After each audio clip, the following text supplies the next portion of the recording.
to a Christian, I'm sorry, please, I'm really sorry. Pastor Tunde, maybe you shouldn't have...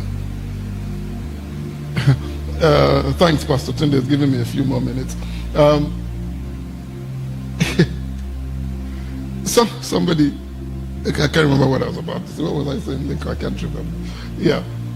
It's almost as a Christian will get offended because it's not because... Huh? Yeah, hate is taught. Hate is obviously taught. So the challenge I'm trying to say is that we are supposed to be led. Let me take a little bit of digression since I have a few minutes. Let me take a little bit. A few days ago, I had a guest here, Reverend Badeo Gulano, who did a program for me, and this was the first time we were both in the same room. Everybody else I've interviewed remotely, but for that day he was around the neighborhood, so he came in here and we did social distancing here in my temporary studio, and then he began to preach. And it was nice to have that feeling of preaching again when you begin to hear somebody's voice and you can respond. But it stimulated something, an atmosphere. And in that atmosphere, you hear from God. Something drops on your heart. And then the Lord began to deal with me. I'll tell you how it works. And I'm going to take my time to tell this story. When this virus started in China, I was very conscious of it. I don't know why.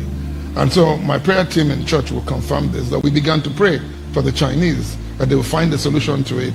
But we began to also pray that, like Ebola, we don't need it to come to Nigeria because we understand the system that we run here. So we began to pray, fast, think, fast, pray, do all what we needed to do.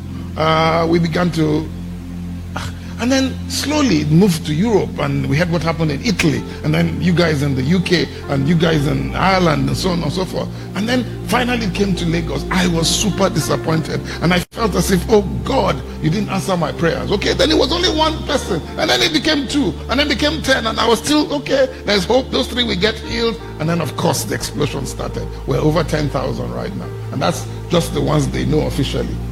And I began to get discouraged about it, and and I'm like, God, these numbers need to go down. These numbers need to go down. And I began to pray, and then all of a sudden God took me to Numbers. I think, Lincoln, if you remember the scripture we shared the other time, I'm trying to remember where it is. Yeah.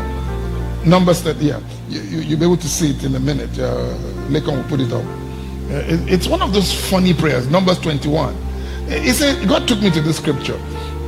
He said, now let me give you a background. The children of Israel were complaining. They've done so many things. So they got to a place where they were really angry with God. So Numbers chapter 21 verse 4. Then they journeyed from Mount Hor by the way of the Red Sea to go around the land of Edom. The soul of people became very discouraged